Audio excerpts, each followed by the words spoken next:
Last class में हमने geometric design के बेसिक एलिमेंट्स स्टार्ट किए थे, ठीक है। जिसमें से अगला जो एलिमेंट है बेसिक एलिमेंट जियोमेट्रिक डिजाइन का, वो है फ्रिक्शन। फ्रिक्शन को स्किड रेजिस्टेंस भी बोला जाता है। क्या बोला जाता है?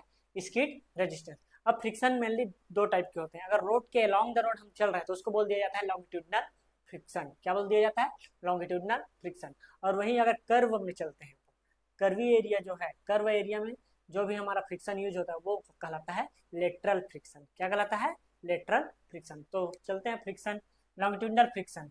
तो लॉन्गिट्यूडनल फ्रिक्शन जो होता है उसका जो कोफिशिएंट होता है वो होता है 0.35 से 0.4 एच पर आईआरसी। आईआरसी के हिसाब से कितना होता है लॉन्गिट्यूडनल फ्रिक्शन कोफिशिएंट? 0.35 से 0.4। जो जनरली हम लोग किस में यूज करते हैं? जब डिजाइन करते हैं स्टॉपिंग साइड डिस्टेंस, ठीक है, उसमें हम लोग इसको यूज करते हैं, ठीक है। वहीं पे अगर कर्व की बात करते हैं, अगर कर्व डिजाइन करते हैं, हॉरिजॉन्टल कर्व डिजाइन करते हैं, तो जो फ्रिक्शन यूज होता है वो कहलाता है लेटरल कोफिशिएंट फ्रिक्शन। क्या कहलाता है? लेटरल फ्रिक्शन कोफिशिएंट, ठीक है। लेटरल फ्रिक्शन कोफिशिएंट कितना होता है? 0.15। कितना? 0.15। तो जब भी हम लोग कर्व का डिजाइन करेंगे तो उसमें जो फ्रिक्शन यूज करेंगे वो कौन सा फ्रिक्शन रहेगा? Lateral friction. और उसमें लेटरल फ्रिक्शन कोफिशिएंट कितना यूज करेंगे अपन? 0.15। अगर डाटा नहीं भी दिया है तो भी आप 0.15 कंसिडर करेंगे इन कर्व डिजाइन। और अगर वहीं पे स्टॉपिंग साइड डिस्टेंस डिजाइन करने की बात आएगी तो वहाँ पे हम लोग क्या कवर करेंगे? लॉन्गिट्यूडनल फ्रिक्शन कोफिशिएंट 0.35 जनरली, ठीक है। आगे बढ़ते हैं। Payment unevenness. पेमेंट अनइवननेस, अगर कोई भी पेमेंट अनइवननेस है, क्या है? उबड़ खाबड़ हिंदी में, ठीक है, ऊपर नीचे है, तो उसके अनइवननेस को चेक करने के लिए हम लोग क्या यूज करते हैं? रफोमीटर। क्या यूज करते हैं? रफोमीटर एंड बम इंडिकेटर भी बोला जाता है। क्या बोला जाता है? बम इंडिकेटर। रफोमीटर और बम इंडिकेटर किसके लिए? पेमेंट अनइवननेस के लिए। डायरेक्टली क्वेश्चन पूछा जाता है या तो मैच द लिस्ट में पूछा जाता है, ठीक है। तो आप ध्यान रखेंगे कि पेमेंट के अनइवननेस के लिए क्या यूज किया जाता है? रफोमीटर या फिर बम इंडिकेटर। डायरेक्टली ये भी पूछ दिया जाता है बम इंडिकेटर किस पर्पज के लिए यूज किया जाता है, या रफोमीटर किस पर्पज के लिए यूज किया जाता है। किसके लिए किया जाता है? Payment unevenness. पेमेंट अनइवननेस, ठीक है। आगे बढ़ते हैं। कैम्बर। कैम्बर होता क्या है? ये होता है क्रॉस स्लोप, ठीक है, अक्रॉस दी रोड, ठीक है। रोड के क्रॉस जो भी स्लोप रहता है उसको बोला जाता है कैम्बर। अगर along the road cross slope है तो उसको बोला जाता है लॉन्गिट्यूड, सॉरी, उसको बोला जाता है ग्रेडियंट। क्या बोला जाता है? ग्रेडियंट। अभी हम किसके बारे में पढ़ रहे हैं? कैम्बर। कैम्बर क्या होता है? क्रॉस स्लोप होता है across the road. Cross slope to the drain of rain water from, इसका पर्पज क्या है? Drain of the rain water. किस पर्पज के लिए क्रॉस स्लोप दिया जाता है या कैम्बर दिया जाता है? Drain of the rain water from road surface. Road surface से वाटर को ड्रेन ऑफ करने के लिए क्रॉस स्लोप दिया जाता है। मान लीजिए आपका रोड है, ठीक है,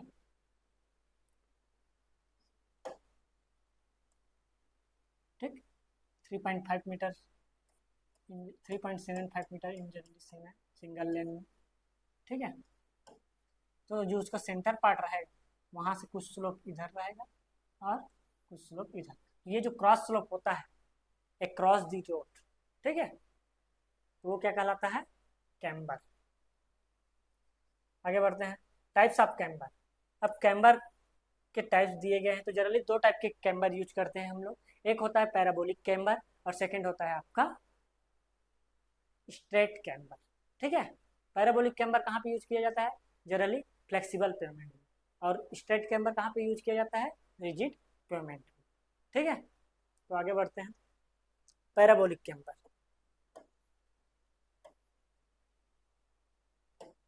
फ्लेक्सिबल पेमेंट के लिए पैराबोलिक कैम्बर यूज किया जाता है, ठीक है। फ्लेक्सिबल पेमेंट में आपका क्या क्या आ जाता है?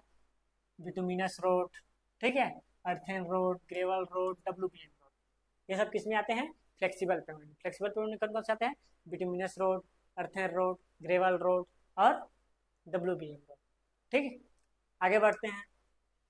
इसमें जो पैराबोलिक का जो वो रहता है, इन जनरल हम लोग पढ़े हुए हैं कि जो इसका हाइट रहता है वाई, क्या रहता है? वाई, ठीक है।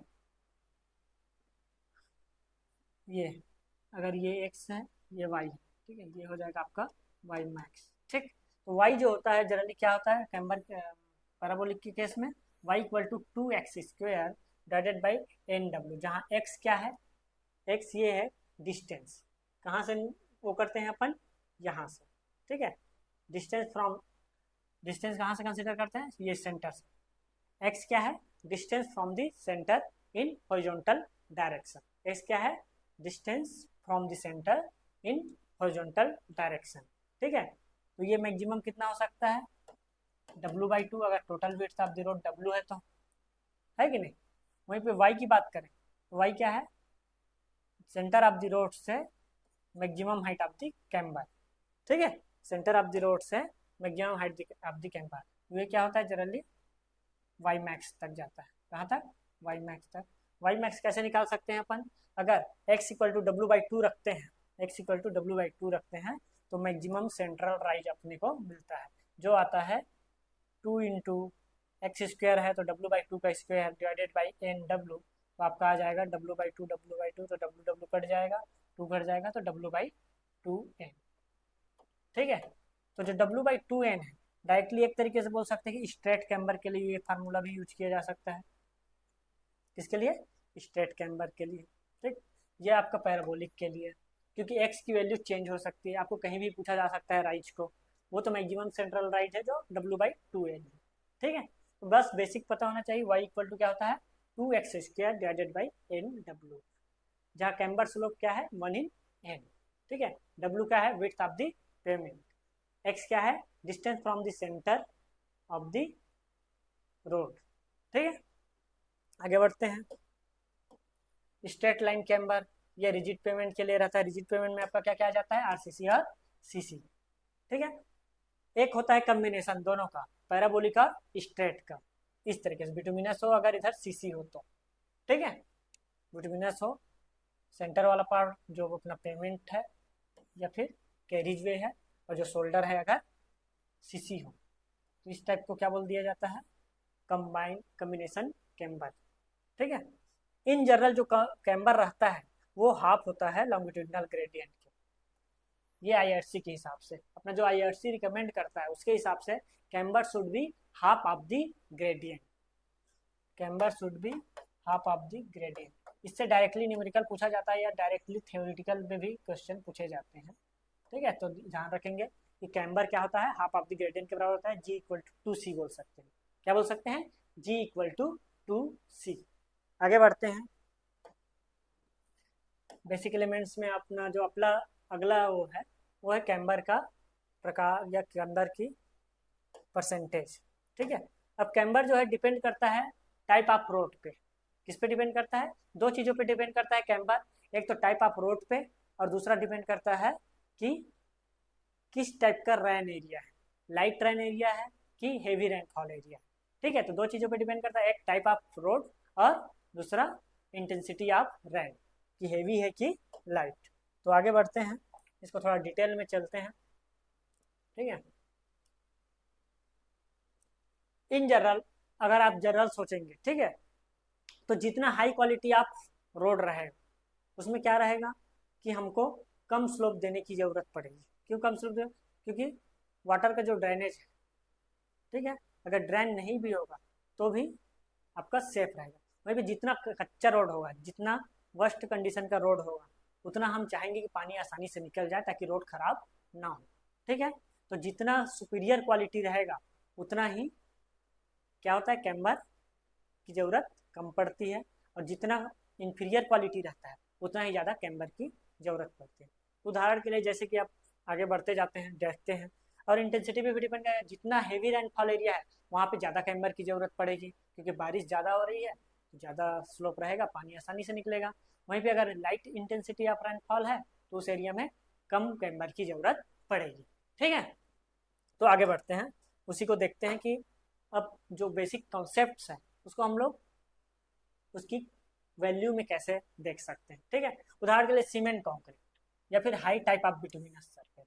ठीक है, पहला रोड सीमेंट कॉन्क्रीट या फिर हाई टाइप बिटुमिनस, क्या सीमेंट कॉन्क्रीट या हाई टाइप। अब ये देख के पता चल रहा है कि ये क्या है, हाई क्वालिटी का है। हाई क्वालिटी में आपको कौन सा कैम्बर की जरूरत पड़ेगी, कम कैम्बर की जरूरत पड़ेगी। ठीक है, और लाइट रेनफॉल है तो और कम, और हेवी रेनफॉल है थोड़ा ज़्यादा। ठीक है, देखिए हेवी रेनफॉल है तो इसमें कितना लिया है 1/50, नथिंग बट 2%। कितना? 2%। 1/50 इसको बोलते हैं 2%, क्योंकि 100 को मल्टीप्लाई कर दीजिए अपने आप आ जाएगा। ठीक है, परसेंट के फॉर्म में। ठीक, तो ये आ जाएगा आपका 2%। ये आपका आ जाएगा लगभग 1.66%। ठीक, लाइट रेनफॉल है तो कब केबर की जरूरत पड़ेगी, बताया था आपको। ठीक है, और हेवी रेनफॉल है तो ज़्यादा, तो 2% की जरूरत पड़ रही। वहीं पे अगर और सुपीरियर क्वालिटी से अगर इंफीरियर क्वालिटी की ओर चलते जाते हैं तो नेक्स्ट आता है आपका थिन बिटुमिनस सरफेस। क्या आता है? Thin bituminous surface. ठीक है, तो जो भी आपका हेवी रेनफॉल में जो भी हेवी रेनफॉल है उस एरिया में हमको ज़्यादा स्लोप की जरूरत पड़ेगी, क्योंकि क्वालिटी अब क्या हो रही है, डिक्रीज होते जा रही है। तो 1/40 यूज किया जाता है, मतलब 2.5%। कितना? 2.5%। और वहीं पे जो ये जनरली यूज किया जाता है। ठीक है, ये चीज़ याद रखेंगे, सीक्वेंस याद रहेगा अपने आप बन जाएगा। ठीक है, जनरली जो हेवी रेनफॉल में यूज हुआ रहता है प्रीवियस सुपीरियर क्वालिटी में, वो लाइट रेनफॉल में यूज होता है स्लोप इन डिक्रीजिंग क्वालिटी या फिर इंफीरियर क्वालिटी में। ठीक है, तो थिन बिटुमिनस सरफेस में कितना हो जाएगा? 1/40 और 1/50। तो वहीं पे और इंफीरियर क्वालिटी में चलते हैं तो WBM और ग्रेवाल आता है आपका। WBM और ग्रेवाल, तो WBM ग्रेवाल में 1/33 मतलब आपका 3%। कितना? 3%। और ये 2.5%। ठीक, आगे बढ़ते हैं। अर्थ रोड, अर्थन रोड और इंफीरियर क्वालिटी, इसमें 1/25 मतलब 4%। मतलब कैम्बर स्लोप जो है मैक्सिमम कितना है? 4%। कितना? 4%। ठीक है, कम से कम 4% तो होना ही चाहिए। ठीक है, अर्थन रोड में ये आपका 1/33 मतलब 3%। ठीक, तो क्लियर है।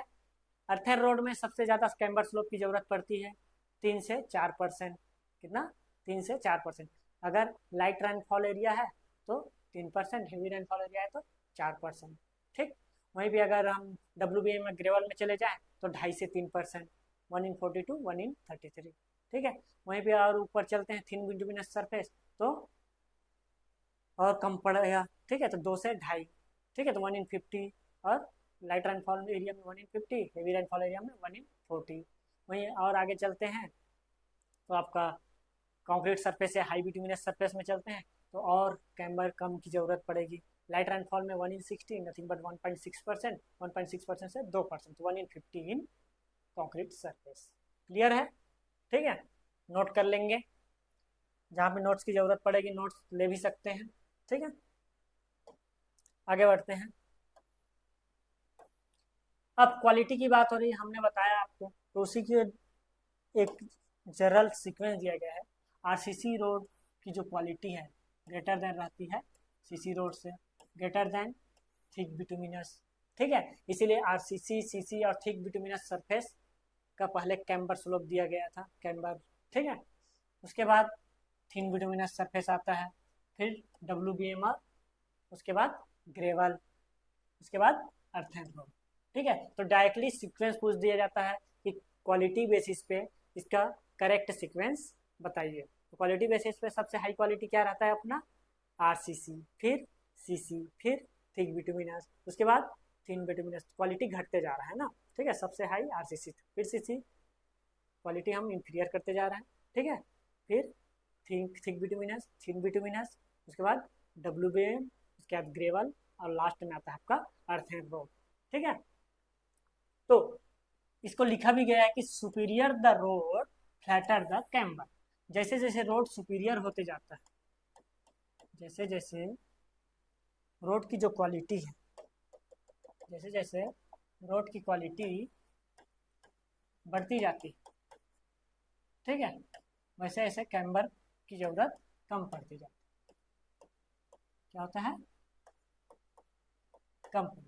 क्वालिटी इंक्रीजेस, कैम्बर डिक्रीजेस, ये बोल सकते हैं। Quality increases, camber decreases. जैसे जैसे क्वालिटी बढ़ती जाती है रोड की, वैसे ही कैम्बर की जरूरत कम पड़ती जाती है। ठीक है, width of pavement or carriage में, हमने रोड का जब देखा था, ठीक है, तो उसमें विड्थ ऑफ पेमेंट को क्या बोला जाता है, कैरिज वे भी बोला जाता है। तो इन जनरल कितना होता है, तो हम जानते हैं कि मैक्सिमम विड्थ ऑफ जो व्हीकल रहता है एज पर IRC कितना रहता है, 2.44 metre. Width of vehicle as पर IRC कितना होता है, 2.44 मीटर। ठीक है, तो आपके जो दो चक्के रहते हैं, उन दोनों या दोनों व्हील के बीच का जो डिस्टेंस रहता है वो कितना रहता है, 2.44। ठीक है, तो सिंगल लेन को जो भी रोड विड्थ रहता है वो कंसिडर किया जाता है 3 पॉइंट, कैरिज वे कितना, 3.75 मीटर। अगर 2 लेन है विदाउट रेज्ड कर्व, अगर रेज्ड कर्व नहीं दिया है और 2 लेन है तो जनरली कितना लिया जाता है, 7 मीटर। कितना, 7 मीटर। अगर 2 लेन है और विथ रेज्ड कर्व है इन कॉर्नर, ठीक है, या इन पॉइंट, ठीक है, तो कंसिडर कितना किया जाता है, 7.5 मीटर। अगर इंटरमीडिएट लेन हो, ना हमको 2 लेन चाहिए ना 1 लेन चाहिए, जरूरत के हिसाब से इंटरमीडिएट लेन चाहिए, तो वो हो जाएगा आपका 5.5 मीटर। ठीक, और लास्ट आता है मल्टीपल लेन। तो मल्टीपल लेन है, चाहे वो 2 लेन हो, 3 लेन हो, 4 लेन हो, 5 लेन हो, मल्टीपल लेन में हम लोग क्या कंसिडर करते हैं, 3.5 मीटर ईच लेन। हर लेन के हिसाब से 3.5 मीटर का मल्टीप्लाई कर लीजिए, आंसर आ जाएगा आपका। ठीक है, जैसे कि 2 लेन है तो 3.5 इंटू 2 7 है, ठीक है, 3 लेन है तो 3.5 इंटू 3, 4 लेन है तो 3.5 इंटू 4 14 मीटर, इस टाइप से। ठीक है, क्लियर है यहाँ तक, कोई दिक्कत है? डायरेक्टली क्वेश्चन पूछे जाते हैं, याद रहना चाहिए। सिंगल लेन 3.75, 2 लेन 7 मीटर विदाउट रेज्ड कर्व, ये ध्यान देंगे। ठीक है, क्योंकि जनरली रेज्ड कर्व नहीं रहता है, अगर रेज्ड कर्व के साथ है तो 7.5 मीटर, इंटरमीडिएट है तो 5.5 मीटर, और अगर मल्टीपल लेन है तो 3.5 मीटर इंटू नंबर ऑफ लेन, जितने नंबर ऑफ लेन है उसके साथ 3.5 मीटर का मल्टीप्लाई कर दीजिए। ठीक है, तो आगे बढ़ते हैं। नेक्स्ट है आपका मीडियन। मीडियन को रोड डिवाइडर भी बोल सकते हैं आप, क्या बोल सकते हैं, रोड डिवाइडर। जनरली प्रैक्टिकली ये यूज होता नहीं है, क्योंकि हमारे यहाँ क्या स्पेस की थोड़ी कमी है। एक्सप्रेस वे, नेशनल हाईवे, इन सब में थोड़ा सा पॉसिबिलिटी रहती है। ठीक है, मीडियन जो रहता है मिनिमम 5 मीटर, कितना, मिनिमम 5 मीटर। ठीक, और जो लॉन्ग ब्रिजेस रहते हैं उसमें up to 1 metre on long bridges, और जो ब्रिजेस रहते हैं उसमें 1.2 मीटर तक कंसिडर किया जाता है। ठीक है, तो ये याद रखना, मीडियन रोड डिवाइडर 5 मीटर। ठीक, IRC रिकमेंडेड है ना। तो आगे बढ़ते हैं। यूज नहीं हो पाता है प्रैक्टिकल प्रॉब्लम्स में या फील्ड में, ठीक है, लेकिन यही है, सेफ्टी के लिए जरूरी है। ठीक, अब जनरली हम लोग देखते हैं रोड डिवाइडर में हम लोग क्या करते हैं, एर्बोरिकल्चर, यानी कि पौधे जो उगाते हैं। ठीक है, क्यों उगाते हैं, ये जरूरत पड़ता है टू अवॉइड नाइट ग्लेयर, रात में जो चमक आती है उसको रोकने के लिए 2 लेन के बीच में जो डिवाइडर रहता है उसमें क्या कर दिया जाता है, पौधे उगा दिए जाते हैं। इसको क्या बोलते हैं, एर्बोरिकल्चर। ठीक है, जनरली क्या होता है, कोई भी ट्रक या फिर बड़ी गाड़ी खराब होती है तो उसको हम लोग क्या करते हैं, साइड में रखेंगे। क्यों रखेंगे, ताकि गाड़ियों का आना जाना चलता रहे और ट्रैफिक जाम ना हो। ठीक है, हमने देखा है कि मैं जो मिनिमम विड्थ रहता है व्हीकल का, वो कितना पढ़े थे अपन, 2.44, सॉरी मैक्सिमम जो विड्थ था व्हीकल का कितना पढ़े थे, 2.44 मीटर। तो इसलिए जो शोल्डर बनाया जाता है कॉर्नर में दोनों साइड, शोल्डर का जो विड्थ लिया जाता है वो लिया जाता है 2.5 मीटर। कितना लिया जाता है, ये भी IRC रिकमेंडेड है, minimum shoulder width 2.5 metre. Minimum shoulder width कितना लेना है, 2.5 मीटर। नेक्स्ट चलते हैं, highway geometric design and gradient. ठीक है, ग्रेडियंट होता क्या है, ग्रेडियंट होता है ground slope along the road. इससे पहले हम लोग कैम्बर कवर किए थे, कैम्बर क्या होता था, cross slope along the, sorry slope across the road. Slope across the road क्या कहलाता है, कैम्बर। अगर वही स्लोप जो है अलोंग दी रोड तो उसको क्या बोल दिया जाता है, ग्रेडियंट। तो ग्रेडियंट जो होता है मेनली 4 टाइप के होते हैं। पहला होता है आपका मिनिमम ग्रेडियंट। मिनिमम ग्रेडियंट किस लिए जरूरत पड़ती है, हमको जो भी वाटर है या रेन वाटर है उसको ड्रेन ऑफ करने के लिए। फिर आता है आपका रूलिंग ग्रेडियंट या डिजाइन ग्रेडियंट। क्या बोल दिया जाता है, रूलिंग ग्रेडियंट को डिजाइन ग्रेडियंट, रूलिंग ग्रेडियंट या फिर डिजाइन ग्रेडियंट। ठीक है, ये नॉर्मल कोर्स में यूज किया जाता है और इसमें जो व्हीकल रहता है उसके स्पीड पे कोई फर्क नहीं पड़ता है, ठीक है। उससे अगर स्टीपर चलते हैं अपन और स्लोपी किया जाए तो उस टाइप के ग्रेडियंट को बोल दिया जाता है आपका रूलिंग ग्रेडियंट। के बाद आपका आता है लिमिटेड ग्रेडियंट। लिमिटेड ग्रेडियंट जो आता है एक लिमिटेड लेंथ के लिए यूज किया जाता है, ठीक है, और ये स्टीपर रहता है किससे, रूलिंग ग्रेडियंट या डिजाइन ग्रेडियंट। उसके बाद एक्सेप्शनल केसों में एक्सेप्शनल ग्रेडियंट यूज किया जाता है, ठीक है, जो कि एकदम शॉर्ट स्ट्रेच के लिए यूज किया जाता है, लेस देन 60 मीटर इन 1 किलोमीटर समझ लीजिए, ठीक है, IRC की रिकमेंडेशन के हिसाब से। तो इस टाइप के ग्रेडियंट को क्या बोल दिया जाता है, एक्सेप्शनल ग्रेडियंट। तो क्या क्या हो गया आपका, minimum gradient, ruling gradient nothing but design gradient भी बोल दिया जाता है उसको, उसके बाद लिमिटिंग ग्रेडियंट, और आपका लास्ट में आता है एक्सेप्शनल ग्रेडियंट, ठीक। आगे बढ़ते हैं। कई बार क्या होता है ग्रेडियंट बहुत ज़्यादा हो जाता है और साथ ही साथ कर्व में सेफ्टी की ज़रूरत ज़्यादा पड़ती है। तो अगर ग्रेडियंट के साथ साथ कर्व भी अवेलेबल है तो उस केस में हमको ग्रेड कंपनसेशन करना पड़ता है। ग्रेड कंपनसेशन को GC से डिनोट किया जाता है, किससे, GC से, ठीक है। It is the reduction in gradient if gradient plus horizontal curve ओकर ऑन द रोड, ठीक है। ग्रेड कंपनसेशन परसेंटेज में दिया जाता है, ये जनरली IRC के हिसाब से द्वारा रिकमेंडेड कितना किया गया है फार्मूले के रूप में। IRC formula 30 + R/R and 75/R, दोनों में से जो भी मिनिमम होगा उसको हम लोग लेते हैं, ठीक है। R क्या है, radius of the curve in metre, ठीक है। तो कई बार क्या होता है कि जो भी मिनिमम ग्रेडियंट है रिड्यूस हो गया, लेस देन 4% भी हो जाता है। तो हमको पता है कि मिनिमम ग्रेडियंट कितना होना चाहिए, 4%। तो 4% से कम मिनिमम ग्रेडियंट कंसिडर नहीं किया जाता। क्वेश्चन में पूछा जाएगा what is the minimum gradient if grade compensation इतना इतना है, ठीक है। तो उस चीज़ का थोड़ा सा ख्याल रखेंगे। बाकी आप न्यूमेरिकल करते जाएंगे तो और क्लियर होते जाएगा क्यों।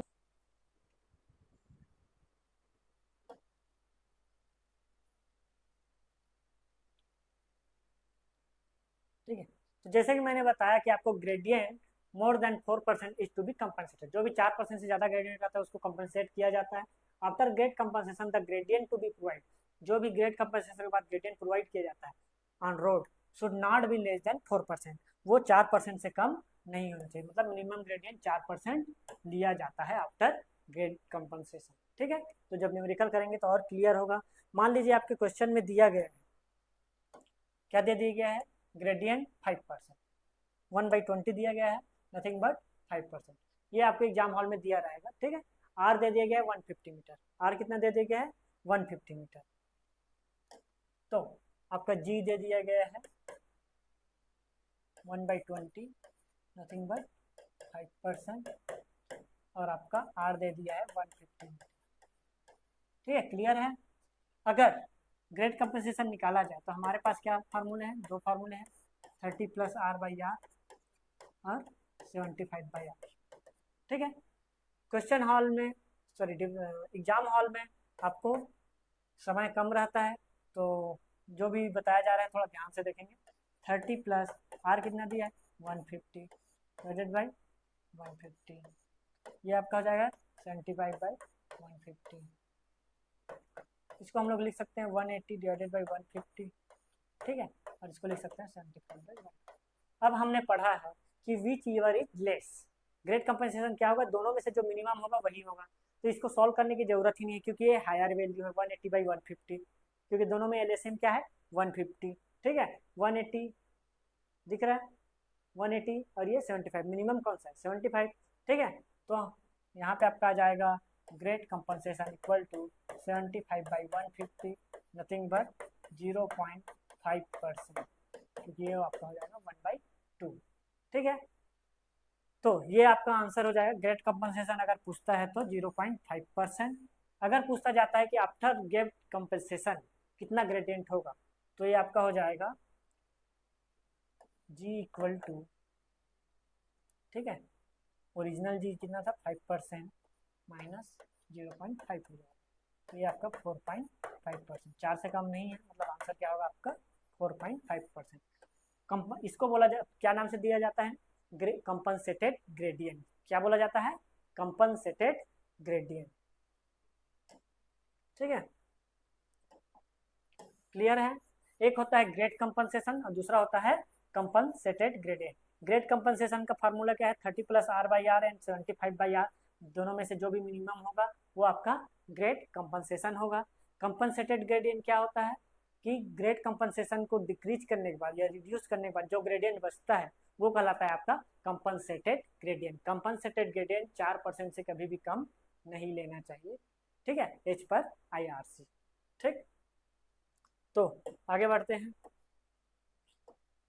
मान लीजिए क्वेश्चन में दिया गया है, ठीक है, क्वेश्चन में क्या दिया गया है, अगर जी दिया गया है 5%, क्या दे दिया गया है 5%, ग्रेडियंट कितना दे दिया है 5%, ठीक, और आर दे दिया गया है 30 मीटर, क्या दे दिया गया है 30 मीटर।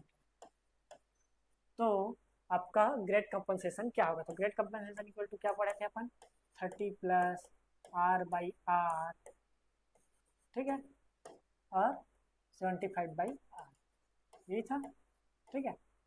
दोनों में मिनिमम कौन सा होगा, ये आपका 60/30 है और ये आपका 75/30 है, तो मिनिमम कौन सा है 60/30, नथिंग बट 2%, ठीक है, 2% मिनिमम है, तो विच एवर इज लेस।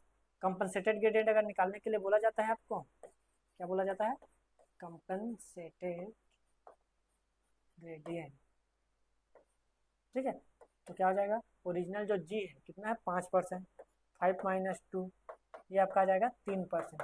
तो आंसर में आपका 3% भी दिया रहा है, लेकिन 3% आपका आंसर नहीं होगा। क्यों नहीं होगा, क्योंकि compensated gradient should not be less than 4%।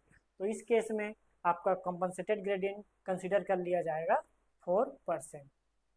यहाँ पे आपको लिखना पड़ेगा should not be less than 4%, इसलिए कंपनसेटेड ग्रेडियंट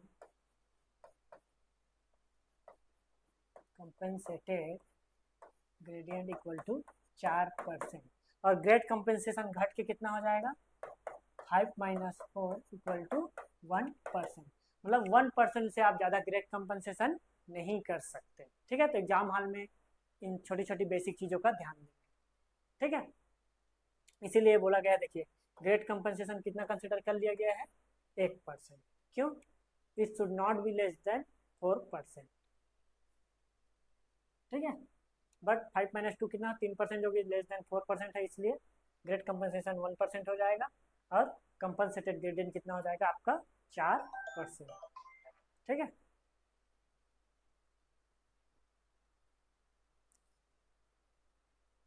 तो आपका नेक्स्ट चलते हैं क्वेश्चन प्रैक्टिस में।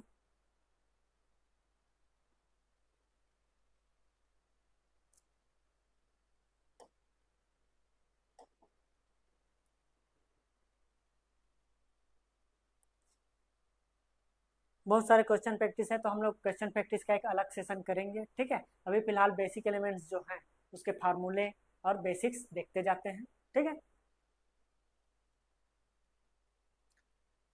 अगला जो टॉपिक है हमारा स्टॉपिंग साइड डिस्टेंस, क्या है, स्टॉपिंग साइड डिस्टेंस, ठीक है। तो स्टॉपिंग साइड डिस्टेंस के बारे में चलते हैं। मान लीजिए कोई कार है, ठीक है, इसमें जो भी हमारा हाइट ऑफ द ऑब्जर्वर है उसको बोला जाता है एच से डिनोट किया जाता है, क्या बोला जाता है, जो भी कार चलाने वाला है उसको कैपिटल एच से डिनोट किया जाता है, ठीक है। हाइट ऑफ द ऑब्जर्वर को किससे डिनोट किया जाता है, कैपिटल एच से, ठीक। कैपिटल एच इन जनरली जो IRC के हिसाब से कितना होता है 1.2 मीटर, कितना होता है 1.2 metre. Height of the observer कितना होता है 1.2 मीटर जब हम कार में बैठते हैं, तो ठीक है। और एक होता है ऑब्स्टेकल, कोई भी ऑब्स्टेकल सामने हो, वो मिनिमम हाइट कितना होना चाहिए ऑब्स्ट्रक्शन का 0.15 मीटर, इसको स्मॉल एच से डिनोट किया जाता है, किससे डिनोट किया जाता है, स्मॉल एच से, ठीक है, स्मॉल एच से डिनोट किया जाता है। कितना होना चाहिए 0.15, जैसे कि मिनिमम हाइट आप कर्व स्टोन बोल सकते हो, ये जो दिया गया है, ठीक है, ये कितना होना चाहिए 0.15 मीटर, और ऑब्जर्वर का हाइट कितना होना चाहिए 1.2 मीटर, ठीक। अब हम पढ़ रहे हैं किसके बारे में, स्टॉपिंग साइड डिस्टेंस। कोई भी कार है, मान लीजिए इसकी स्पीड है, डिजाइन स्पीड भी, क्या है भी, तो इसमें दो डिस्टेंस कवर होता है, स्टॉपिंग साइड डिस्टेंस दो चीज़ों से मिलकर बना होता है। एक होता है आपका लेग डिस्टेंस, क्या होता है लेग डिस्टेंस। लेग डिस्टेंस किसको बोला जाता है, गाड़ी क्या होती है, जब हम देखते हैं सामने कुछ, तो रिएक्ट करने से पहले जो भी डिस्टेंस कवर करता है वो कहलाता है हमारा लेग डिस्टेंस, ठीक है। और दूसरा जो होता है ब्रेक डिस्टेंस, ब्रेक अप्लाई करने के बाद गाड़ी जहाँ तक कवर करती है उसको बोला जाता है ब्रेक डिस्टेंस। दोनों के कॉम्बिनेशन को मिला के हम लोग कंसिडर करते हैं स्टॉपिंग साइड डिस्टेंस, ताकि आपका एक्सीडेंट ना हो, ठीक है, सामने वाला सेफ रहे और आप भी सेफ रहे, ठीक। तो आगे बढ़ते हैं। v is the design speed in metre per second. क्या है v? Design speed in metre per second, small v बोल सकते हैं मीटर पर सेकेंड में। तो S L lag distance, S B braking distance, तो एस एस डी क्या बताया था, stopping sight distance, S L plus S B, ठीक। अगर इसको कंबाइन देखा जाए तो ये किस तरीके से हो जाएगा आपका, S S D equal to v t, small we t, क्योंकि ये मीटर पर सेकेंड में है, ये सेकेंड में है, ठीक है, ये आपका स्मॉल वी क्योंकि मीटर पर सेकेंड में है, डिवाइडेड बाई 2G8। क्लियर है, ठीक है। ऑन लेवल ग्राउंड, ये कौन से कंडीशन में है, लेवल ग्राउंड में। अगर लेवल ग्राउंड की जगह कुछ ग्रेडियंट हो तो एनी ग्रेडियंट आपका यूज हो जाएगा फार्मूले में। अगर ब्रेक की जो इफिशियंसी है वो मायने रखती है, ठीक है, तो हम इफिशियंसी को भी ऐड करते हैं, ठीक है। तो कौन कौन से फैक्टर है जो स्टॉपिंग साइड डिस्टेंस को अफेक्ट करते हैं, तो फ्रिक्शन तो है ही, साथ ही साथ ब्रेक इफिशियंसी और आपका ग्रेडियंट भी डिपेंड करता है, ठीक है, कि लेवल ऑफ द ग्राउंड क्या है। तो उसको देखते हैं, धीरे से आगे बढ़ते हैं, ठीक है। अब इसमें जो टर्म्स टी यूज हुआ उसको बोला जाता है रिएक्शन टाइम। क्या बोला जाता है, reaction time. Reaction time IRC के हिसाब से स्टॉपिंग साइड डिस्टेंस के लिए मिनिमम कितना होना चाहिए, 2.5 सेकेंड। कितना होना चाहिए as per IRC minimum reaction time, 2.5 second, याद रहेगा, ठीक है। T is based on V P I V E V दे, जो भी टी दिया गया वो P I E V theory के बेस्ट पे दिया गया। P I E V theory क्या है, पी होता है परसेप्शन, आई होता है इंटेलेक्चुअल, और ई होता है इमोशन, और वी होता है वॉल्यूशन, ठीक है। परसेप्शन, जब भी हम आंख से देखते हैं तो हमारा कुछ परसेप्शन रहता है कि हाँ सामने जो भी चीज़ है वो किस तरीके से है, और उसके हिसाब से हमारा रिएक्शन होता है, ठीक है। दूसरा होता है आपका आई, इंटेलेक्चुअल, हमारी जो बुद्धि है उसके ऊपर भी डिपेंड, हम कौन सी मानसिक कंडीशन में उस समय है उसके हिसाब से भी हमारा रिएक्शन रहता है, ठीक है। तो परसेप्शन किस पे डिपेंड करता है, आई पे, ठीक, कितना जल्दी हम परसेप्ट कर रहे हैं या देख पा रहे हैं, ठीक है। इंटेलेक्चुअल, किस तरीके से हमारा ब्रेन वर्क कर रहा है, ठीक है। उसके बाद आता है इमोशन, इमोशन भी एक तरीके से किस पे डिपेंड करता है, ब्रेन पे, ठीक है, इमोशन। उसके बाद आता है आपका लास्ट वॉलेशन, वॉलेशन किस पे डिपेंड करता है, लेग और हैंड पे, हमारा जो उस समय इच्छा शक्ति है या फिर हमारी जो बॉडी किस तरीके से काम कर रही है उस पर भी डिपेंड करेगा, ठीक है। तो ऑलिशन, तो पी आई ई भी थ्योरी पे डिपेंड करता है, परसेप्शन, इंटेलेक्शन, इमोशन और वॉलेशन, ठीक है। आगे बढ़ते हैं, factors affecting stopping sight distance. जो भी फैक्टर है स्टॉपिंग साइड डिस्टेंस को अफेक्ट करने के लिए कौन कौन सा बताया था आपको, एक तो ब्रेकिंग इफिशियंसी और दूसरा आपका ग्रेडियंट। तो पहले ब्रेकिंग इफिशियंसी के टर्म में देखें तो जो भी आपका 2GF था वो ब्रेकिंग इफिशियंसी को उसके साथ क्या हो जाएगा, मल्टीप्लाई हो जाएगा, ठीक है। 2GF के साथ किसका मल्टीप्लाई हो जाएगा, इफिशियंसी का, ठीक है, कि 100% है कि 90% है कि 80% है, ठीक। दूसरा फैक्टर क्या बताया था आपको, ग्रेडियंट। तो ग्रेडियंट के टर्म में देखा जाए तो सिंपल सी बात है, अगर अब ग्रेडियंट है, क्या है, अब ग्रेडियंट है, तो ब्रेक लगाने के बाद भी और साथ ही साथ जो ग्रेविटी है उसके चक्कर में हमको स्टॉपिंग साइड डिस्टेंस कम की ज़रूरत पड़ेगी, ठीक है। तो अगर ग्रेडियंट पॉजिटिव में है तो आपका स्टॉपिंग साइड डिस्टेंस की वैल्यू कम होती है, तो किस तरीके से कम होगी, तो इस तरीके से, ठीक है, एफ प्लस एन। तो अगर अपग्रेडियंट है तो प्लस कंसिडर किया जाता है, अगर डाउन ग्रेडियंट है तो माइनस एन से कंसिडर किया जाता है। तो ये फार्मूला कुछ इस तरीके से आपका हो जाएगा, ठीक है। साइज क्लियर नहीं रहेगा तो बता देंगे, ठीक है। ग्रेडियंट पे भी फैक्टर डिपेंड करता है, ठीक। ग्रेडियंट भी किस तरीके से, अगर अपवर्ड ग्रेडियंट है तो प्लस एन कंसिडर करते हैं, डाउनवर्ड ग्रेडियंट है तो माइनस एन। फार्मूला क्या हो जाएगा, वी टी, ठीक, plus v square by 2gf plus n अगर अपवर्ड ग्रेडियंट है तो, और अगर डाउनवर्ड ग्रेडियंट है तो माइनस एन। ठीक है, एन क्या है, gradient as a ratio 1:n करके, ठीक है। परसेंटेज में लेना चाहे तो 2%, 2/100, ठीक है।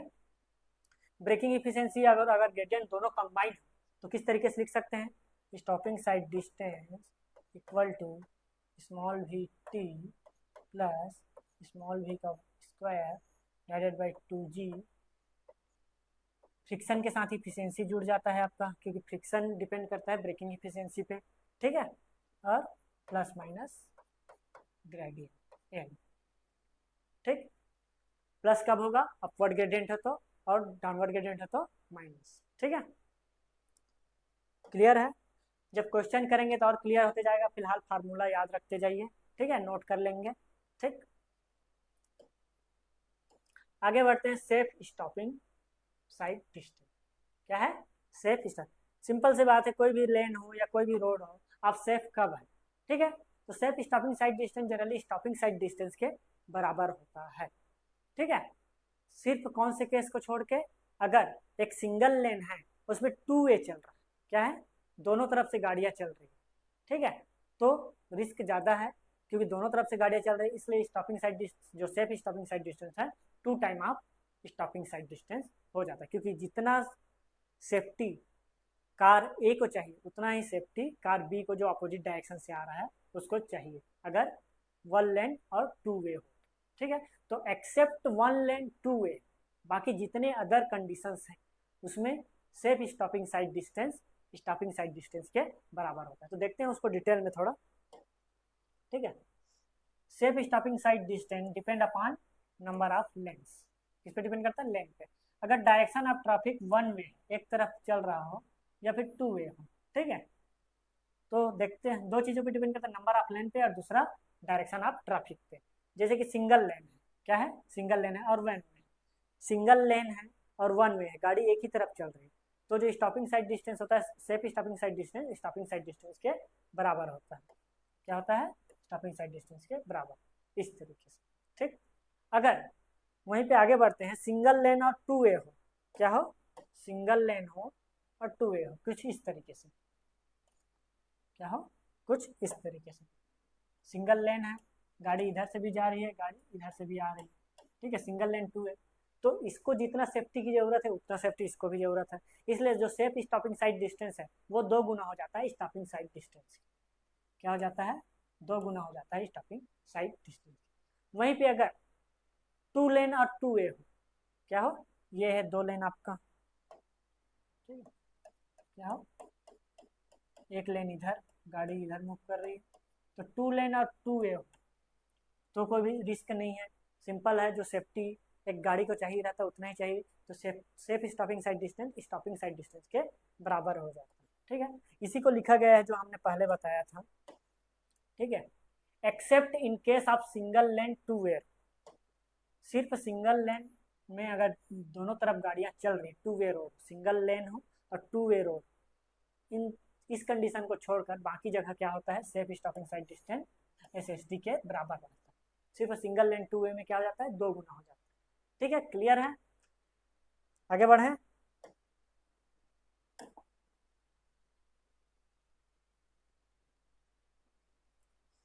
कई जगह क्या होता है कि अगर गाड़ी जो है मूव कर रही है और उसका जो व्हील है वो लॉक हो जाए, क्या हो जाए, व्हील लॉक हो जाए, ठीक है। If the vehicle skid on the road by locking of the vehicle, अगर लॉकिंग की वजह से हो रहा तो उस टाइप कंडीशन में हम लोग स्टॉपिंग साइड डिस्टेंस को यूज नहीं कर सकते। उस कंडीशन में कौन सा इक्वेशन यूज किया जाता है, लीनियर इक्वेशन, कौन सा यूज किया जाता है, लीनियर इक्वेशन, ठीक है। If the vehicle skid on the road by locking of the wheels, linear motion equation should be used. Stopping sight distance को यूज नहीं किया जाता है अगर व्हील के लॉक होने से स्किड हो रहा हो तो, ठीक है। कौन कौन से लीनियर मोशन इक्वेशन है आपका, हमें पढ़ा हुआ है पहले 11-12 में, v equal to you plus A t. ठीक है, जहाँ भी क्या है, कोई भी गाड़ी चल रही है, ठीक है, मान लीजिए इसका इनिशियल स्पीड है u, तो जहाँ पे वो खत्म हो रही है इंड पॉइंट, वहाँ पे उसकी स्पीड क्या होती है, v। ठीक, ए क्या है, एक्सीलरेशन है, और टी क्या है, time to reach up to v speed. ठीक है, v equal to you plus A t.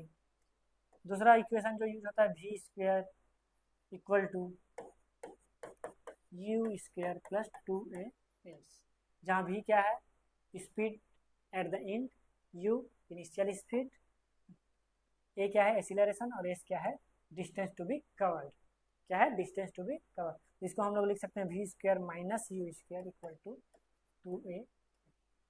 ठीक, थर्ड जो इक्वेशन यूज होता है लिनियर मोशन में, वो होता है S equal to U time of T plus half of the A T का स्क्वायर। ठीक है, एस क्या है, distance to be cover, U initial speed, T reaction time या time to be travel, plus half of the A T square, ये क्या है, acceleration. यहाँ तक क्लियर है। ठीक है, तो नेक्स्ट क्लास में हम लोग हाईवे के जितने भी चैप्टर हो चुके हैं, जितने टॉपिक कवर हो चुके हैं, उसके क्वेश्चन प्रैक्टिस कंटिन्यू करेंगे। ठीक है।